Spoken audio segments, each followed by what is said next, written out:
Ka nisur numërimi i votave të emigrantëve nga Greqia, në total 53.000, të cilat ishin të bllokuara që prej të dielës pas kontestimeve të Partisë Demokratike me pretendimin e manipulimeve. Kryekomisioneri Lirian Celibashi vendosi një ditë më parë hapjen e zarfeve mëngjesin e kësaj të shtune dhe e ka nisur kështu procesin e numërimit.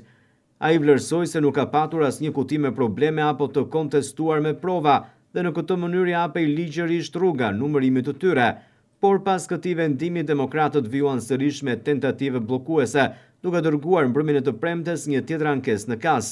Pretendimi kryesor i Partisë Demokratike është se një pjesë e madhe e votave të Greqisë nuk janë dorëzuar personalisht te votuesi dhe nuk janë kthyer personalisht nga ai. Për këtë arsye, përfaqësuesi ligjor i Partisë Demokratike, Marash Logu, ka deklaruar për mediat se forca politike që ai përfaqëson kanë ndërmarrë të gjitha hapat ligjor për të ndaluar këtë proces, ku thotë se presin prova nga operatori shpërndarës nëse vota ka qenë shprehje e vullnetit të zgjedhësve. Ne në fakt nuk kemi hequr dorë nga asnjë prej pretendimeve që kemi pasur lidhur me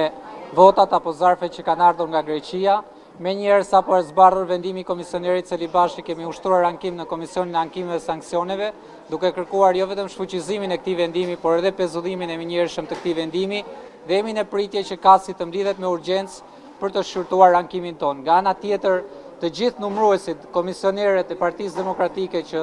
ndodhen në Parkun Olimpik kanë kontestuar çdo votë që ka ardhur nga Greqia, pikërisht për shkak të gjitha pretendimeve që ne kemi pasur, dhe kërkesa jonë është shumë e qartë. Deri në momentin që do provohet që këto zarfe kanë ardhur personalisht nga zgjedhësit shqiptar që jetojnë dhe punojnë në Greqi, do kërkojmë që mos të përfshihet në rezultatin përfundimtar të zgjedhjeve. Në proces verbalit për KAC-e të numëruesve dhe komisionerëve kundërshtohet çdo votë e ardhur nga Greqia. Pra pavarësisht se vijon numërimi, në përfundim të numërimit, numëruesit tanë dhe komisionerët tanë shënojnë në proces verbalit për KAC-e të gjitha kontestimet që ne kemi pasur, përfshirë edhe kërkesën për të mos u përfshirë në rezultatin përfundimtar të zgjedhjeve, pra në tabelimin e rezultatit. Sigurisht që këto janë kontestime që do shqyrtohen në momentin që do i vinë komisionerit për shpalljen e rezultatit përfundimtar, ku edhe një herë tjetër ne do kemi mundësi të paraqesim të gjitha kërkesat tona, të gjitha pretendimet tona, duke kërkuar që për çdo zarf i cili nuk provohet në mënyrë